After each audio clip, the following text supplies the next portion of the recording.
Hello, I am Epahi Borua and welcome to this MOOC on oral history. Today, we will explore the ideas of collective memory and public memory, two concepts which will help us understand how societies remember their past, not as isolated individuals, but as groups, communities, and nations. In the previous lecture, we understood that memory is a human and cultural process. In this lecture, we will move a step forward and ask a much deeper question. How do groups remember together? Memory is never only private. Even when we recall a personal experience, our remembering is shaped by the language we use, the values we share, the stories we have heard, and the groups to which we belong. What this means is that memory is always connected to something larger than the individual. The sociologist Maurice Hobhouse argued that every act of remembering takes place within what he called a social framework. In other words, we remember through family, community, religion, language, culture, and shared experience. This is what we call collective memory, the memory of a group shaped by the group and sustained for the group. Collective memory tells us who we are. It gives us a sense of origin, belonging, and continuity, and shapes identity not only for the individuals but for the entire community. Alongside collective memory, there is another powerful form of remembrance. It is public memory that is expressed by societies in public spaces and shared cultural practices. Public memory appears in national symbols, ceremonies, monuments, language, education, and the ways in which societies officially narrate their past. While collective memory is grounded in shared social experience, public memory is organized, mediated, and communicated through public institutions and cultural forms. This is how societies express what they want to remember and sometimes what they prefer to forget. Understanding collective public memory helps us see the past not only as something written in books, but as something lived in society. Our goal today is to understand that memory is not only something personal, but it is something which shapes our social life, cultural identity, and even political narratives. Now, let us try to understand what we mean when we speak of collective memory, its nature, its features, and the reasons why it plays such a central role in the way human communities interpret the past. To understand collective memory, we have to begin with a simple but powerful idea: we do not remember alone. Even our most personal memories are shaped by the social worlds we inhabit, like our families, communities, cultures, and the wider groups to which we belong. When we remember, we are not just recalling our own experiences, we are also drawing upon the shared meanings and cultural patterns that our group has taught us to use. Collective memory is not the sum of an individual's memories. It is the shared memory of a group which is formed through interaction, communication, and cultural practice. This means that memory is socially shaped, reinforced, and transmitted. When we remember what our groups consider meaningful and we forget what our groups do not emphasize. This is why collective memory becomes a powerful force in defining who we are as members of families, communities, or nations. Collective memory is carried not only in thoughts but in language, stories, rituals, and and shared narratives. These elements help stabilize memory by giving individuals common reference points. For example, shared stories create a sense of continuity among group members. Rituals reinforce our memory through repetitions, and language gives us the metaphor and categories through which remembering becomes possible. Thus, collective memory is not stored in individual minds alone. It is stored in social practices. One of the central functions of collective memory is the creation of group identity. Groups remember their origins, their struggles, their achievements, their losses, and their defining moments. Through this process, collective memory answers questions such as who are we, where do we come from, what binds us together. In this sense, collective memory is not just about the past, it is about the identity and cohesion of the present. Collective memory is often misunderstood as something fixed or unchanging. However, in reality, it is dynamic as it changes as the group's needs, values, and priorities evolve. Groups may reinterpret their past events in the light of present circumstances. What was once forgotten may later be remembered, while what was once central may become marginal. Thus, collective memory is not a frozen record. It is a living process which constantly adapts to make sense of the new reality. The power of collective memory lies in its ability to create shared meaning. When a group remembers together, it is not simply reconstructing facts. It is also reaffirming what it values, what it honors, and what it chooses to carry forward. Thus, shared meaning reinforces solidarity, belonging, emotional connection, and continuity across generations. It carries an emotional weight which is shaped by not just what groups know, but what they believe and feel about the past. Collective memory thus connects the past and present through meaning. It is the foundation upon which shared identity rests. It is produced through social interaction, transmitted through language and ritual, and continually reshaped by the group's evolving needs. Now, let us examine how collective memory is formed. Let's see the processes, structures, and mechanisms through which groups create, preserve, and reproduce their shared past. This is because collective memory does not simply exist, it is created, shaped, reinforced, and transmitted through specific social and cultural processes. We will now focus on the mechanisms which will allow groups to develop a shared sense of the past. The most basic foundation of collective memory is social interaction.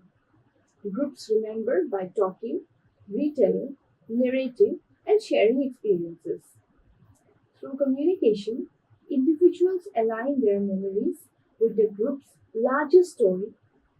This creates a shared version of the past that becomes meaningful to all members.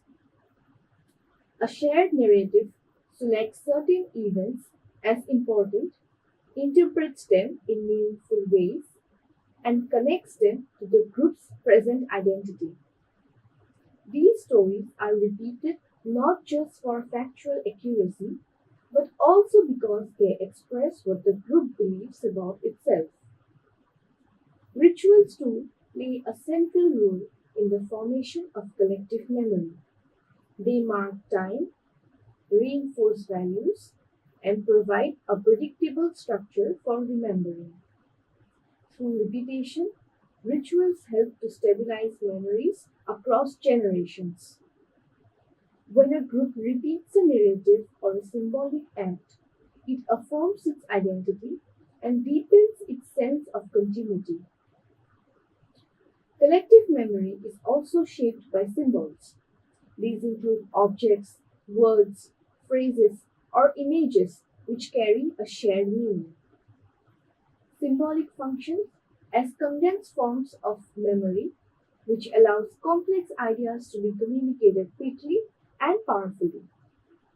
Symbols continue to persist because they provide a shared emotional vocabulary through which groups can understand their past. Language does not merely express memory, it also structures memory. Through their language, groups develop categories, metaphors, and terms which give shape to their collective past. The way a group names events, practices, or relationships showcases how it interprets its own history. Thus, language is a fundamental tool for constructing collective memory. Institutions like family, religion, community organizations, and educational systems also function as important carriers of memory. These institutions ensure that memory does not remain scattered or individual, but becomes organized and shared. Collective memory survives only through intergenerational transmission. The older members of a group pass on the narratives, values, and frameworks to the younger members who then reinterpret and adapt them. This creates a living chain of memory which evolves yet maintains continuity. Thus, it can be said that collective memory is both inherited and renewed. An essential aspect of collective memory is selective remembering. It is the process of choosing what to highlight, what to downplay, and what to forget. Groups only remember what strengthens their identity and forget what threatens cohesion. Forgetting is not accidental, rather, it is part of how collective memory maintains meaning and stability. Thus, remembering and forgetting function together to shape collective identity. Collective memory draws its strength from emotion. Memories which create emotional significance or carry emotional significance, like pride, grief, belonging, loss, are more easily retained and transmitted. Emotion binds an individual to the group's shared past and makes memory more than information. It makes memory being able to be felt. With this understanding of how groups remember together, let us turn to a different but related concept, public memory, which is expressed, displayed, and organized in public life. If collective memory lives in social interaction and shared internal narratives, public memory lives in the external world, in the symbols, images, practices, and representations which shape how the past is publicly understood. Public memory is therefore what we see, hear, and experience in the shared spaces of society. Public memory refers to the ways in which societies display, represent, and institutionalize their understanding of the past. It appears in shared cultural practices, public communications, educational materials, collective rituals, and organized forms of remembrance. Hence, while collective memory is shaped within groups, public memory is formed at the societal level and is visible, shared, and encounterable by anyone participating in public life. Public memory is constructed and not spontaneous. It is shaped by institutions, cultural norms, media discourse, and organized practices of representation. Therefore, public memory is not simply what a society remembers, rather, it is what a society chooses to present as meaningful. Public memory highlights certain elements of the past while it leaves others outside the frame. Like collective memory, public memory is also a way of making meaning. However, unlike collective memory, which operates within groups, public memory addresses the broader society. It communicates values, identity, belonging, shared experience, and a sense of historical continuity. Public memory is always selective. No society can publicly remember everything. Hence, choices have to be made about what to emphasize, what to silence, and what to reinterpret. This selectivity is guided by cultural values, political priorities, moral concerns, and ideas of identity. Public memory therefore tells us as much about the present as about the past. It reveals what a society believes is worthy of collective attention. It also functions as a shared cultural language. It has rich vocabulary of stories, images, and meanings which help people understand the world around them. When members of a society encounter symbols or narratives associated with public memory, they immediately recognize the meanings they carry. This shared recognition helps in producing unity, understanding, and social cohesion. It is important here to note that collective memory and public memory are different, but they constantly interact with each other. Collective memory arises from within groups, while public memory emerges through public representation. However, public memory often draws from the collective memory, and collective memory can also be shaped by the messages which societies broadcast in the public sphere. Together, they produce a layered understanding of how the past lives in the present. It is the outward expression of how societies choose to represent their past. It is constructed, selective, emotional, and deeply tied to identity. It operates through public symbols and shared cultural forms that shape how people understand their collective existence. Now that we have understood what public memory is, let us see how public memory operates in society. What are the mechanisms, processes, and structures that shape it and give it visibility? Public memory is not accidental. It is shaped through the institutions which organize the past is presented to the public. These institutions create frameworks with the help of which citizens come to understand their history. They select which aspects of the past to highlight and how they should be interpreted. In doing so, they give memory an organized, visible, and authoritative form. One of the most significant spaces where public memory operates is education. Through curriculum choices, historical narratives, and approved texts, societies transmit specific understanding of the past to younger generations. This makes education a powerful mechanism for reinforcing shared identity, shaping collective understanding, and legitimizing particular versions of history. By controlling what is taught and how it is interpreted, education becomes a central tool in organizing public memory. Public memory also operates through contemporary forms of media and communication. Media provides repetition of narratives, shared frames of interpretation, imagery of language associated with remembrance, and public discussion of meaning. Through newspapers, television, radio, and digital platforms, public memory is circulated widely and it becomes a part of everyday awareness. Media does not just reflect public memory, it also actively shapes and expands it. Public memory is also reinforced through public rituals. Rituals communicate group identity, continuity, and across generations share values about the past.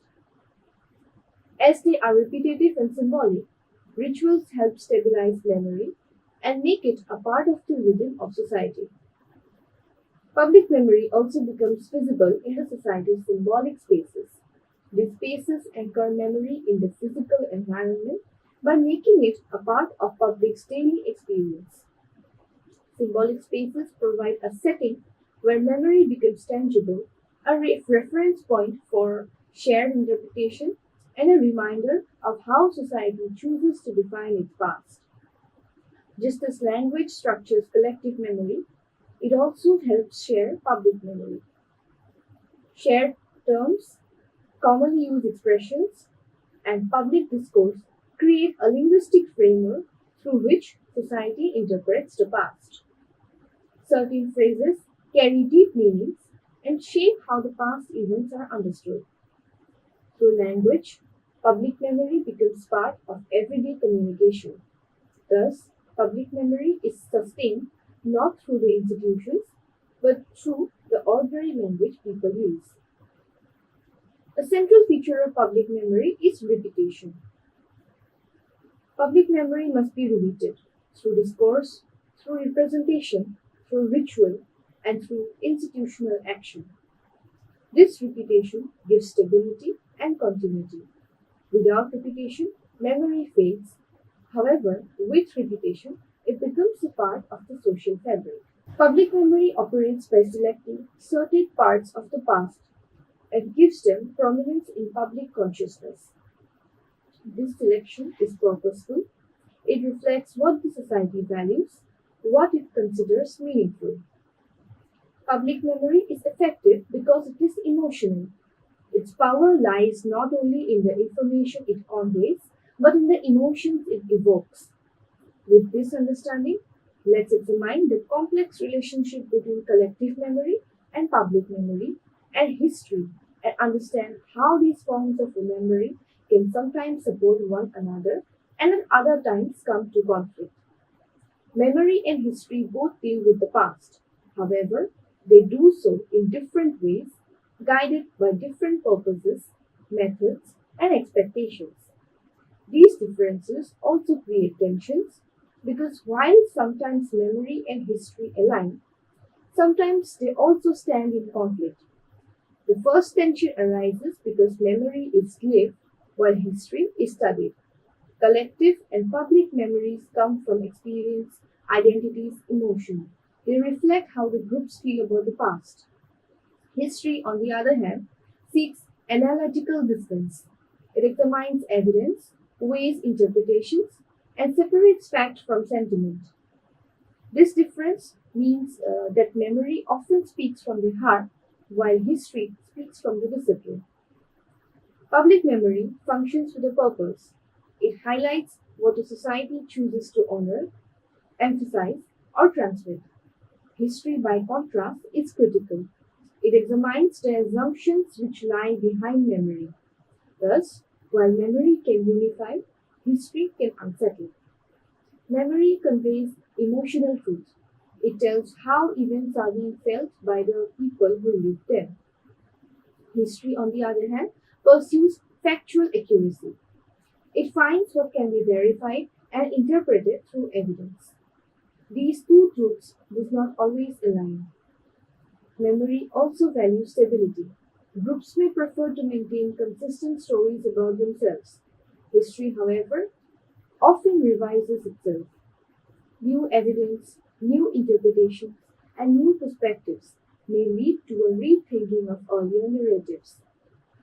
These revisions may unsettle established memory and create friction between the comfort of continuity and necessity of critical analysis.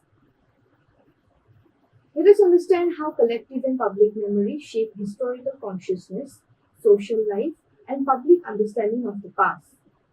Collective and public memory deeply influences how individuals and communities think about the past. Even before people encounter formal history, they are already shaped by the stories, rituals, symbols, and meanings which is provided by memory. What this means is that historical understanding always begins within a memory framework. The way societies remember, becomes the foundation upon which it interprets historical information. Thus, memory prepares the ground for history. Historians also do not approach the past in a vacuum. Their questions emerge from the cultural environment in which they live. It can therefore be said that collective and public memory shape the concerns, interests, and priorities which guide historical inquiry. By examining what societies remember and what they forget, historians can identify the silences which shapes this public understanding of the past. These silences may come from marginalized groups, unrecorded experiences, and suppressed histories or uncomfortable truths.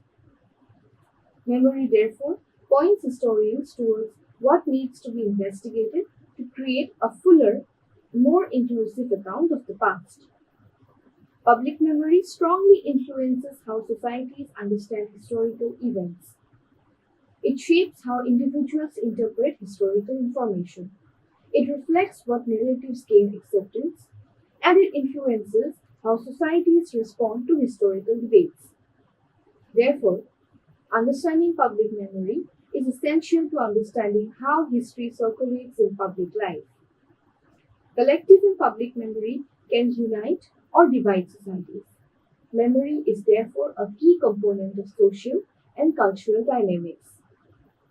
They influence what is remembered, what is questioned, and what is explored further. They ensure that the past remains a living presence in social life. As we come to the end of our lecture, let us briefly reflect on the journey we have taken through the ideas of collective memory and public memory.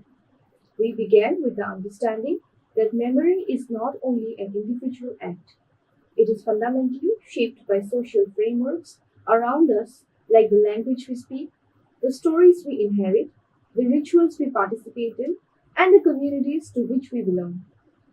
We recognize that collective memory emerges from within groups. It is formed through shared narratives, repeated practice, symbols, and intergenerational transmission and emotional connection. It tells a group who they are, where they came from, and what binds them together. We then turn to the public memory, which is expressed in the open through public institutions, public narratives, and public repetitions. And then we explore the tensions between memory and history.